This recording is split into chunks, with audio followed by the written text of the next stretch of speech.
Huli natin ngayong gabi. Masag isda. Ang pupukod.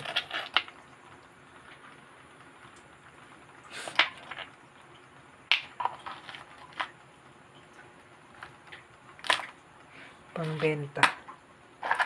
1 kilo, 150. Sabi masag. Hello guys, yan ang gabi. Yung ating huli ngayon. Iba natin. Kung gusto bumili nito.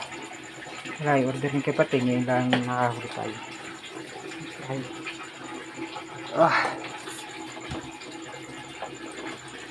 Ba, 2 kilos. 2. Gusto no? 2 kilo? Ha? 2? Halos yung nakarang huli.